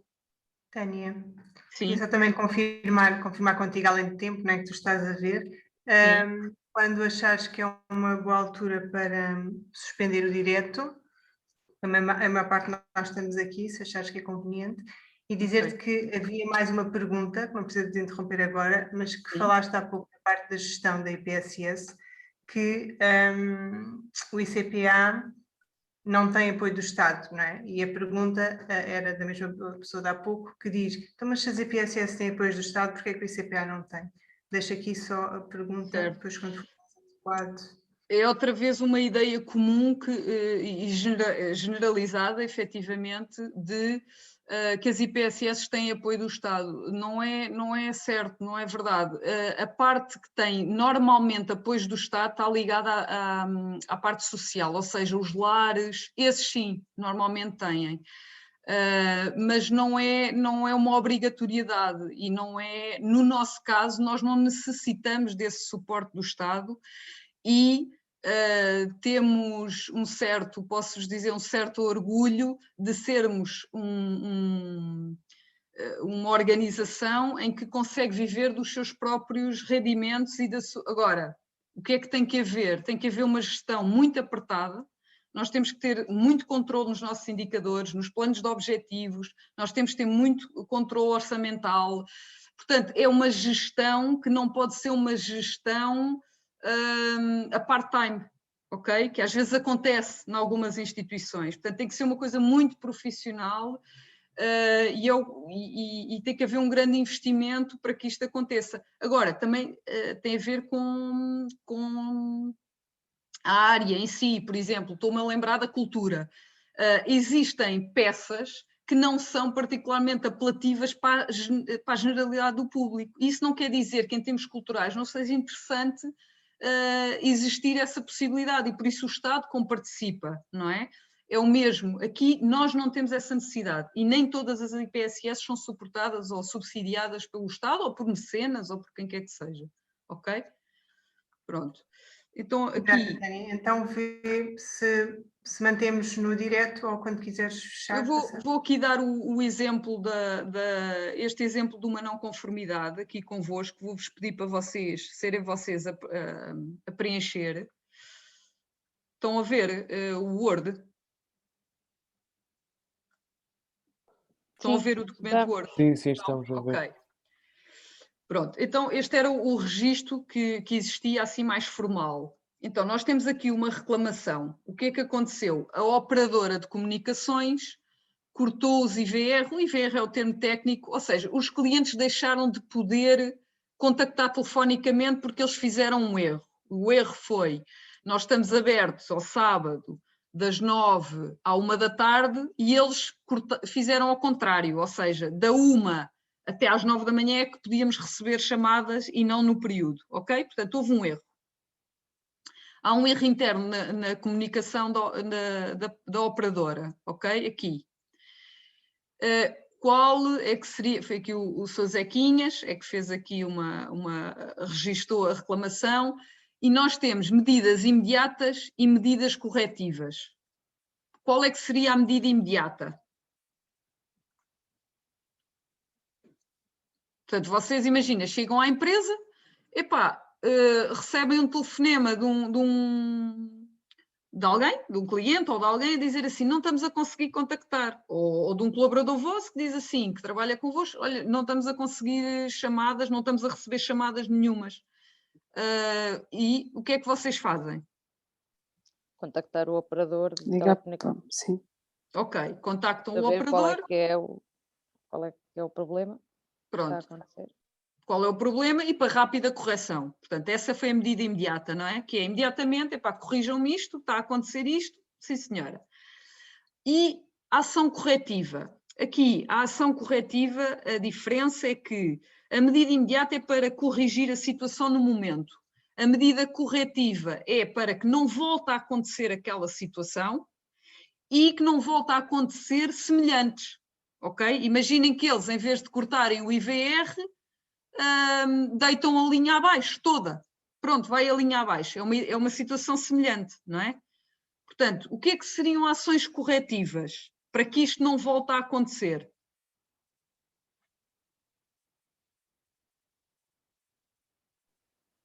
Eu contratava um outro operador, melhor. Aí está, a Isabel já tocou num ponto. Ou seja, eu vou pedir à operadora para me dar, eles é que têm que me dar a ação corretiva, não é? Porque o erro foi deles. E vou-lhes solicitar, olha, o que é que vocês vão fazer para que não volte a acontecer isto? Eu não posso ter os meus clientes sem conseguir contactar. E, portanto, o que é que nós fizemos? Solicitámos à operadora. E o que é que aconteceu? A operadora enviou as medidas imediatas. Eu digo assim, epá, o que é que vocês vão fazer para que não volte a acontecer? E eles dizem, bem, nós alterámos o horário e agora aquilo já está a funcionar. Mas não é isto que eu quero. E quando eu faço o seguimento e volto a verificar que eles não enviam as medidas corretivas, volto a insistir para que venham estas medidas e não há resposta. Portanto, reparem, isto foi em maio e eu chego a julho, final de julho, e não tenho resposta da operadora. O que é que eu tomo na avaliação da eficácia? A ação não foi eficaz e, portanto, eu vou avaliar o prestador e ponderar a substituição do prestador, certo? E aqui é que é o busilis, Isabel. É que, como vocês sabem, operadores de telecomunicações que deem resposta a uma organização como a nossa, não estamos a falar só do nível pessoal, são três no mercado. E todos eles têm um nível de serviço que não é fantástico. Tão mau como este. Pronto, e eu posso dizer que nós já rodámos os três, ok? Nós já fizemos a loop, a volta. Então, e este é um ponto que eu deixo aqui, porque é que caiu desta forma o das não conformidades, porque a norma tem muita dificuldade, um auditor tem muita dificuldade em aceitar uma ação não eficaz. Mas o custo de recursos que eu vou ter para resolver isto, que eu nem sei bem como, é enorme. É enorme, porque eu mudo de um, mudo para o outro, mudo para o outro, mudo para um, e depois cada vez que muda eu tenho os IVR todos, eu tenho mais de 100 números, não é? Porque são as clínicas todas, tudo ligado, eu quero dados. Cada vez que montamos este projeto são meses para fazer a passagem, ok? E portanto, este é um ponto que eu vos deixo. Vou aqui interromper outra vez para partilhar o outro eu acho que o outro era mais interessante, mas estamos mesmo aqui aflitos de tempo, que tinha a ver com questões dos médicos. Ok. Que tinha a ver com atrasos, mas eu deixo-vos e como vos digo, eu depois mando. Cândida, se vocês quiserem agora interromper, eu por mim é como quiserem, a parte do Facebook, é como entenderem. Eu vou aqui então, vou continuar, ok? Ok, sim, grata, okay. Continua, talvez sim, 10, 15 minutos para ir... Isso. Então, nós tínhamos 13 indicadores na altura que tínhamos o sistema certificado e atualmente temos muito mais indicadores do que tínhamos. Isto acontece porque, muito mais não, temos mais. Não tenho uma resposta que possa dizer é por isto, mas tenho um feeling. E o feeling é qual? É que eu quando defino que vou verificar e que vou ter este indicador, eu vou dizer verificação mensal ou verificação de 2 em 2 meses. E o que é que acontece? Se eu não cumpro, imaginem que eu há um mês que epá, eu não consigo ver neste mês e não acho que seja assim tão importante para o negócio. Vou ver no mês seguinte, eu estou cheia de trabalho e não vai ser um indicador que eu vou verificar. Isto leva a que eu obrigatoriamente tenho que abrir uma não conformidade, porque não foi verificado aquele indicador. Ora, se eu já estava apertada de tempo, ainda tenho que abrir uma não conformidade, ok? Portanto, quer dizer, ainda mais tempo quando eu já sei que tenho pouco tempo. Portanto, o que é que acontece? E vocês podem me dizer assim, epá, então põe de 2 em 2 meses, ao menos assim não falha, porque de 2 em 2 meses tu vês isso de certeza. E aqui é que para mim é um risco que nós temos de estar muito atentos, que é, eu não posso ter um sistema que é para me ajudar e eu vou fazer isto para ajudar a norma, ou seja, epá, eu vou para cumprir a norma. Pronto, eu vejo todos os meses, mas eu ponho lá 2.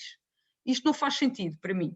Pronto, isto é um ponto que eu deixo aqui em aberto. Eu prefiro esta flexibilidade em que eu digo, não, eu vejo mensalmente, mas sei que não é crítico, mas eu gosto de ver este indicador mensalmente porque me dá informações e não quer dizer que eu não possa ver isto 2 em 2 meses, ok? Portanto, nós atualmente temos mais indicadores. Eu dou-vos aqui alguns dos indicadores. Também vos faço aqui uma chamada de atenção. Não se inundem de indicadores. Os indicadores têm que ter um propósito, porque a informação é sempre interessante de ver, mas eu quero para que propósito? Eu vou-vos falar só aqui de 2, isto não é tudo da minha área, como é óbvio, aliás, só vos ponho aqui 2, não, tenho aqui mais meus, mas vou-vos falar das faturas anuladas após o dia da emissão da fatura. Porquê é que isto é importante? Porque se eu anulo a minha fatura no dia seguinte, eu vou ter que fazer uma nota de crédito e o meu cliente vai ter que voltar para assinar. Portanto, isto é um impacto desgraçado no meu cliente, não é? Portanto, vocês vão lá ao instituto, epá, há um erro na fatura e eu ligo a dizer, epá, oh, Isabel e Conceição, vocês vieram aqui fazer o exame, agradeço que venham cá fazer nota de crédito, peço imensa desculpa, mas houve um engano. Portanto, isto tem muito impacto no meu cliente.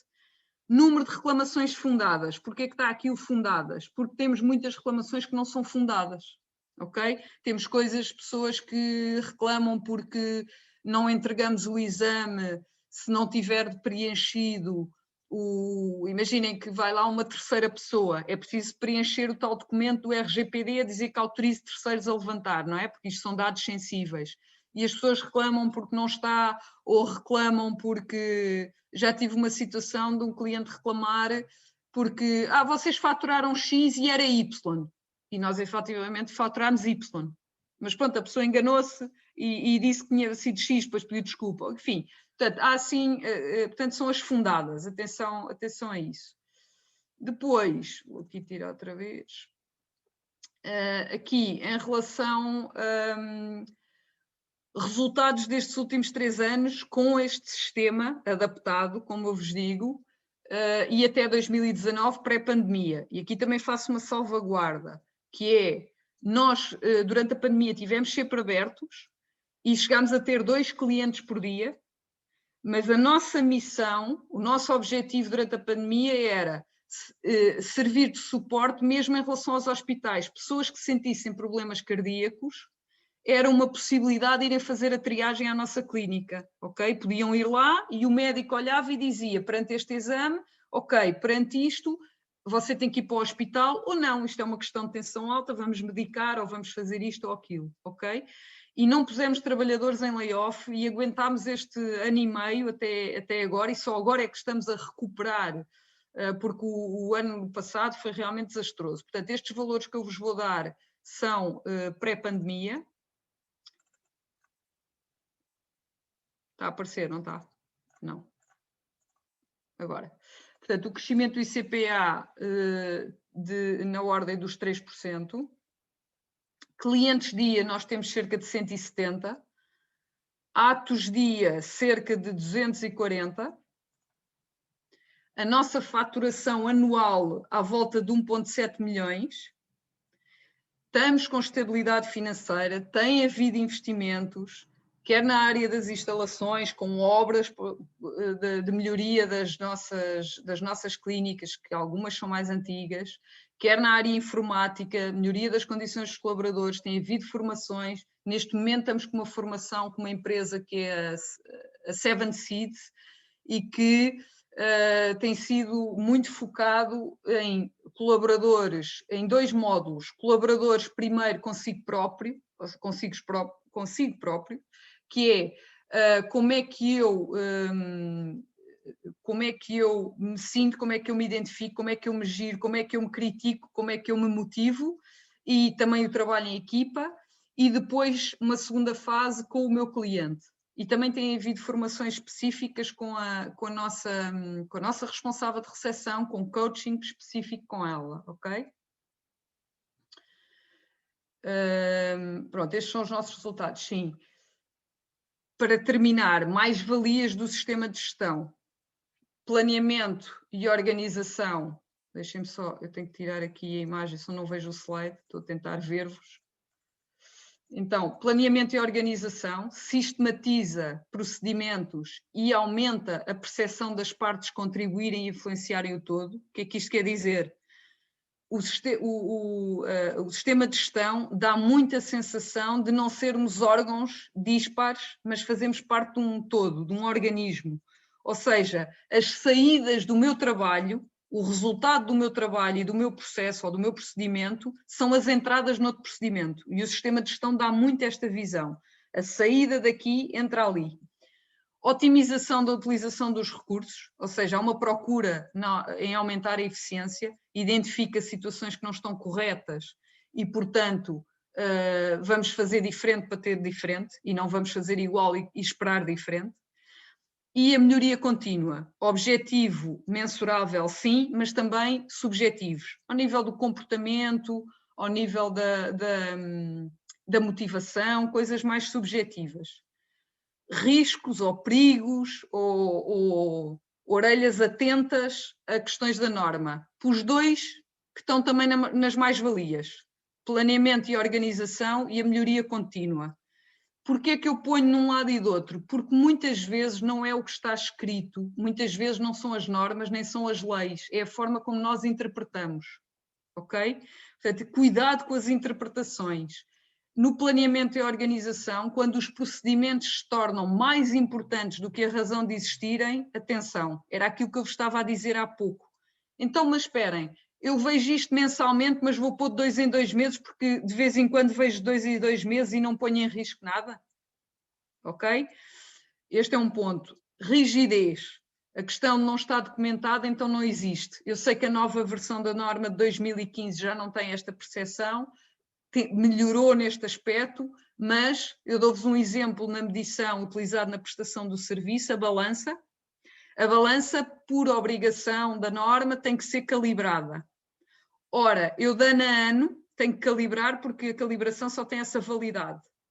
Ora, eu de 2 em 2 anos mais vou comprar uma balança nova. Ok? E para o ato clínico, eu ter um erro de 1%, imagina uma pessoa que pesa 50 quilos, ter 500 gramas, sim, 500 gramas de erro, não é por aí além. E se por acaso for, imaginem que estamos numa consulta de nutrição ou num acompanhamento muito específico, então acho que sim, que a clínica pode ter 1 ou 2 balanças calibradas e todas as outras não, ok? E a norma, há muita dificuldade em convencer um auditor de que estes equipamentos estão calibrados, mas aqueles não, ok? Num ato clínico que é o nosso core. Depois, a melhoria contínua pode tornar-se uma obsessão, quer da redução, quer do aumento de uma meta. E aqui, cuidado, eficácia versus eficiência. Vou-vos dar um exemplo, nós tínhamos 98% de eficiência na reciclagem de resíduos, tínhamos 98% de resíduos reciclados e, 98%, mas se calhar 99%. Eu, para ter 99%, tinha que ter uma pessoa a fazer lá a triagem no lixo, não é? Nos resíduos. Portanto, o esforço disto, ou 99 ou 100, não faz sentido, ok? Portanto, eficácia versus eficiência. Portanto, a melhoria contínua, sim, mas temos que ter uma boa lupa, não pode ser tudo quantificado e ter melhoria contínua ad eterno, ok? E depois, obviamente, os custos associados à certificação, que ainda são para pequenas, médias empresas e microempresas, que é a maioria do que existe em Portugal, ainda são representativos, ok? Então, por que manter um sistema de gestão certificado numa organização?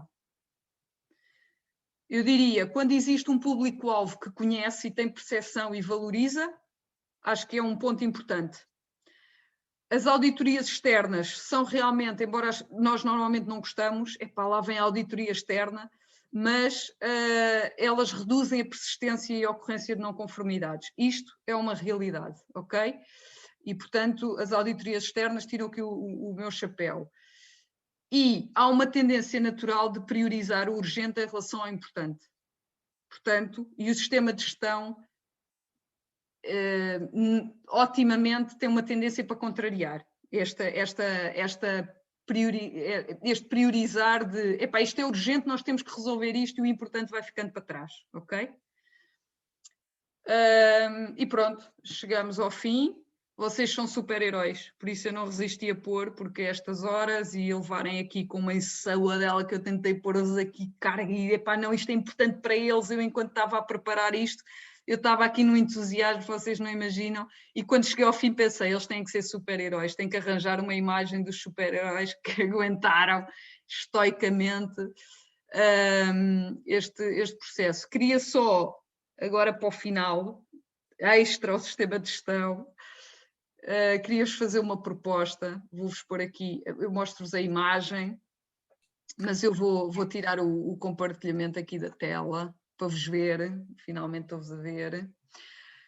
Ia-vos pedir que colocassem assim os pés no chão. Desculpa. Sim, desculpa. Antes disso, deixa-me primeiro agradecer-vos, que isto foi uma verdadeira aula, e também depois gostava de ter o feedback de quem esteve aqui, e também aos super-heróis que estão no Facebook, que se mantiveram. E ainda estão?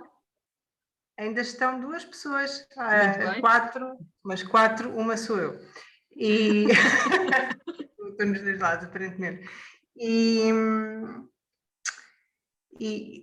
não sei se queres incluir então também todo o público nessa final, é a altura de agradecermos e fecharmos. Sim, gostava muito, se gostava, já que eu pensei que já não, que o Facebook já não estivesse. Não foi oficial, não foi um encerramento oficial, portanto ainda estamos. Muito bem, então vou fazer-vos a proposta para todos, para os que estão em casa, que estamos todos em casa. Portanto, é como se isto fosse aqui o mais presencial, mas aqueles que eu não estou a ver, portanto, no Facebook. E para vocês, vou-vos fazer aqui uma proposta de colocarem os pés no chão, uma posição confortável, e fazerem umas 2 ou 3 respirações. Se quiserem, fechem os olhos para descontrair aqui desta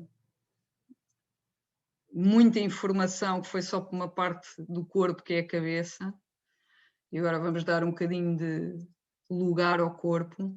Portanto, se quiserem, fechem os olhos e façam umas respirações profundas. E enquanto respiram, percepcionem no vosso corpo que zona ou que zonas estão assim mais calmas, mais tranquilas, e pelo contrário as que estão mais inquietas ou mais agitadas.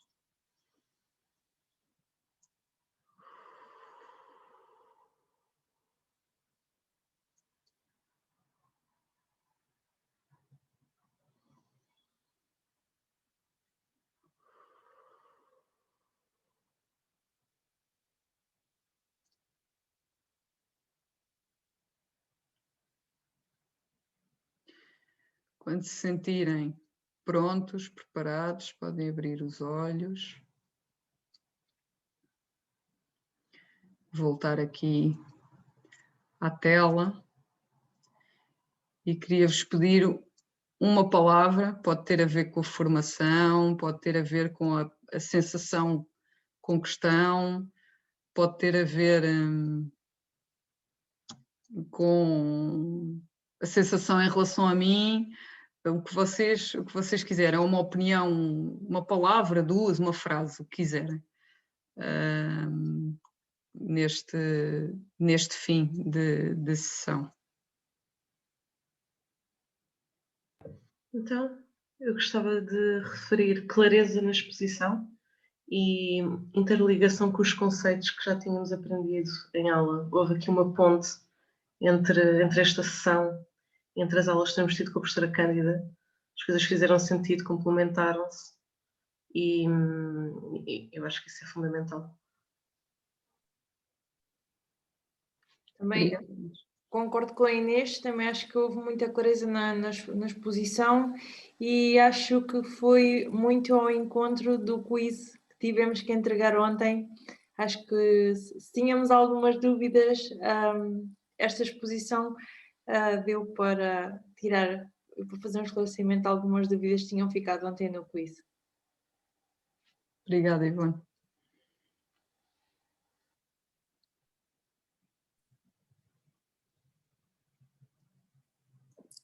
Também, portanto, complementando aquilo que as colegas dizem, porque acho que concordo, acho que foi muito claro. Conseguimos aqui encaixar tudo aquilo que temos estado a falar nas aulas. Acho que com um caso prático, acho que ficou mais elucidativo, conseguimos perceber a aplicação prática daquilo que temos estado a dar na aula, e pronto, o facto de ser uma empresa da economia social, acho que ainda nos ajudou mais a perceber aquilo que os conceitos e a aplicação nessa área. Portanto, acho que foi muito produtivo. Muito obrigada. Obrigada, Conceição. André, ias falar? Sim, ia. Gostei muito da abordagem e sim, parabéns pelo que estava a fazer. Parece muito bom. Obrigada. Bem, acho que falto eu. É para dizer que me dói os joelhos, depois deste relaxamento, fiquei a descobrir que me estava a doer os joelhos. Deve ser estar muito tempo sentada. Mas não foi nada amassador. A Tânia tem um discurso mesmo muito fluido e puxou-nos para a conversa, o que nem sempre as pessoas que vêm aqui apresentar conteúdos fazem. E pronto, e a gente às vezes fica aqui realmente a ser bombardeado e torna-se um bocadinho mais amassador, mas não, fomos chamados para a conversa, toda a gente interveio dentro das possibilidades de cada um e foi giro, nem demos por tempo a passar e o que eu, por exemplo, na aula anterior tinha dito à professora, quando começámos realmente a aprofundar isto do sistema de gestão, eu disse, estou assustada. Pronto, é assim, realmente é muita norma, é muito procedimento, é muito papel, agora já não é papel, não é? Mas muita documentação, tem que ficar tudo muito bem documentado e arquivado. Isso às vezes assusta um bocadinho, mas sim, quando as coisas começarem a entrar a serem sistematizadas, depois se calhar isto torna-se até fácil e não tão assustador como à primeira vista parece. Sim, mais fluido, não é? O objetivo é tornar a coisa mais fluida. Sim, eu compreendo a necessidade e a mais-valia que pode trazer o sistema de gestão de qualidade.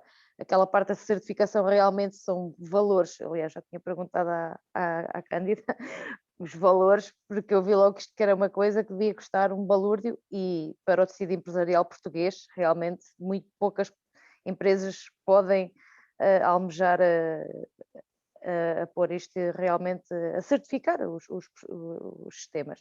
Mas sim, podem implementar os sistemas e sem serem certificados não invalida que os usem e que façam bom usufruto deles e tirem daí partido. Isso. E muito obrigada por também... Obrigada. E o desenhinho dos super-heróis estava errado porque é só um menino, um super-herói e o resto são super-heroínas. Estava a trocar. Era um... Era um... Só lá estava a Mulher Maravilha e três super-heróis. Exato. Eu vou aqui é abono da minha defesa, confesso que andei à procura, porque eu tenho uma grave lacuna do conhecimento de super-heróis e super-heroínas e não consegui encontrar, e já sei que o único que me falaram foi Mulher Maravilha, mas esta acho que já aqui está. E por isso, pronto, falhou aqui, realmente eu não as conheço. Tirando o Homem-Aranha e o Super-Homem, eu estou uma nulidade nesta... A gente faz aqui uma troca de papéis. Fica o André com Mulher Maravilha, que ele tem o cabelo comprido também, portanto, uma inversão. Então, grata a todos. Isto foi uma verdadeira aula, mais do que uma exposição, de facto, e ainda vamos ficar com o PowerPoint e com mais informação. Há aqui outro super-herói que também gostava de dizer algumas palavras, que é o Luís, do nosso apoio técnico e host aqui da chamada, a fazer a ligação para nós podermos estar aqui em direto. E agradecer muito a transparência, que também é algo essencial. Não só foi um exemplo de gestão e falou-se aqui da ideia da clínica holística, que levou também a um sistema mais estruturado. E, na verdade, temos aqui uma pessoa bastante holística, não é? Que trouxe mais-valias, que mostra que a engenharia, a gestão, o corpo, a respiração, a fotografia, podem estar juntos, não é? Somos pessoas, a trabalhar para pessoas. E dar os parabéns ao ICPA, que são 35 anos de atividade, estava aqui a fazer as contas, e já passando por 5 clínicas diferentes. Ressaltar o facto de que realmente uma das pessoas que esteve no Facebook foi uma das primeiras clientes em Beja, e temos aqui várias pessoas na turma que são de Beja, e que, portanto, não sei se foi a primeira clínica, mas de facto pode-se testemunhar aqui, trouxe esta história de décadas não é? E queria, se não te importaste, Tânia, destacar aqui 2 pontos em relação ao que falaste, porque falaste em 22 colaboradores na realidade, mas tu geres, e tu pessoalmente na tua direção, muito mais pessoas, porque todos os prestadores de serviços que se falou, fornecedores e todo o corpo médico e técnicos, que também são dezenas, não estão nesses 22 e também são geridos diariamente. E há mesmo muitas situações, ou seja, toda essa rede de parceiros podia ser outra aula, e portanto falou-se dos colaboradores internos e externos, e depois há muito mais pessoas envolvidas, temos falado nisso, e a questão de facto já existia um sistema de gestão, dá para perceber isso antes de existir o sistema de gestão, e com certificação ou não continua a haver essa estrutura, e queria dizer que por detrás disto tudo, e foram apresentados alguns, e nós vamos aprofundar isso nas próximas aulas, alguns indicadores, objetivos, documentos, e tudo isso dá uma base, inclusivamente, pelo que eu percebi, para a decisão de tirar alguns dos processos, é com base no desempenho que é verificado, e isso não deixou de existir, pois não, queria só confirmar isso. Confirmo, e também com a limitação dos recursos. Lembrem-se que há coisas que eu não gostaria de descartar e foi uma opção, não é? Descartarmos por tornar a coisa impraticável, não é? Porque depois é um monte, não é? E depois é o que a Isabel diz, depois temos medo do sistema em vez de ser uma ferramenta útil. Eu tenho pena de nós não termos feito a outra não conformidade, mas vai para vocês, que tem a ver com atrasos de médicos, e como a Cândida agora referiu, os médicos são prestadores nossos, não são funcionários nossos, ok? Nós temos dezenas de médicos e de técnicos, alguns técnicos são nossos, outros não, e portanto a nossa influência é limitada, ok? Porque são médicos que trabalham em várias áreas. E a não conformidade que eu vos mandei é de um atraso. E o que nós fizemos? Medidas imediatas, medidas corretivas, e quando chegamos ao fim, para vos dizer que chegamos ao fim e verificamos que de vez em quando continua a haver atrasos. Mesmo com os telefonemas que fazemos 1 hora antes aos médicos, que se atrasam regularmente, mesmo com isto, mesmo com aquilo, quando isto, e atenção, eu não estou a dizer que os atrasos do ICPA tenham a ver com médicos, mas isto foi uma situação e que de vez em quando acontece. E a norma aqui apertava um pouco, que é, então, mas eu tenho outra vez uma situação em que não foi eficaz. Mas eu já estou a enviar mails, eu já pus o diretor clínico a falar, eu já faço isso, já faço aquilo.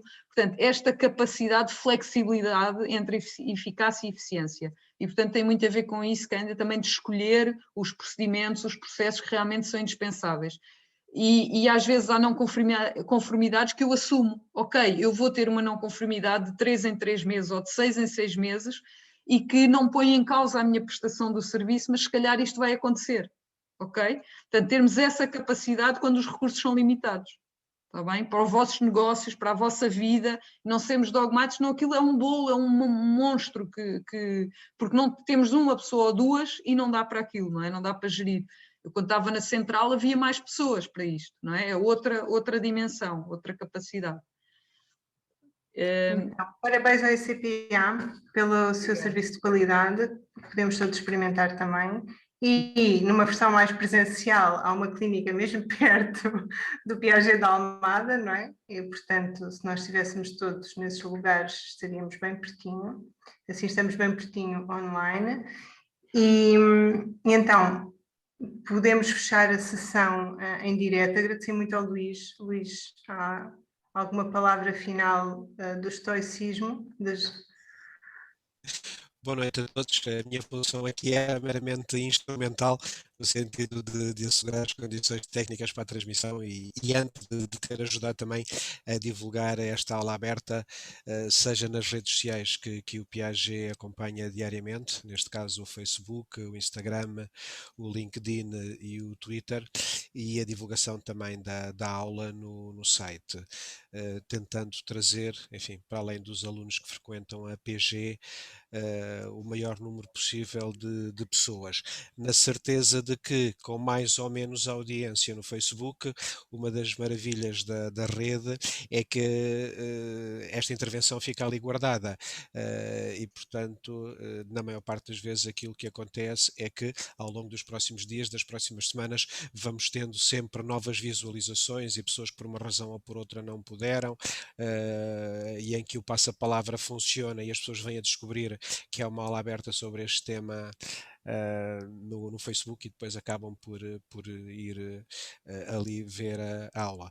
Portanto, da minha parte, obviamente, obrigado também à Tânia Damião pela sua disponibilidade e aquilo que precisar também do Gabinete de Comunicação e Imagem, disponha, claro.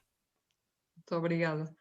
Queria Estão a deixar... ouvir o serviço ao cliente e a clareza de discurso, aquelas que falámos aqui. Nós... Queria agradecer-vos imenso. Agora estou aqui com uma quebra na rede. Eu acho que ou sou eu ou é a Cândida. Foi a Eu julgo que é a Cândida. Foi a Cândida, ok. Queria agradecer-vos, vocês transmitam à Cândida, não sei se ela está a ouvir ou não, mas pelo menos fica registado. Queria novamente agradecer ao Piaget e à Cândida. Foi mesmo para mim um prazer partilhar a experiência profissional. Não é conversa clichê, é mesmo um prazer com pessoas que estão interessadas nesta área. Nesta área da economia social é mesmo importante terem estas noções da qualidade. Se houver alguma questão que fique, eu vou enviar à Cândida esta apresentação e estes 2 anexos das não conformidades. Se houver alguma questão que fique, é só falarem com ela, que ela há de comunicar comigo e havemos de esclarecer a situação se possível, está bem? Agradeço mesmo a vossa participação e terem estado acordados e atentos aqui a esta exposição. Obrigada. Foi um gosto. Obrigada, Luís. Obrigado. Obrigada. Boa noite. Uma boa noite. Obrigada. Professora e colegas. Obrigada, boa noite. Boa noite a todos.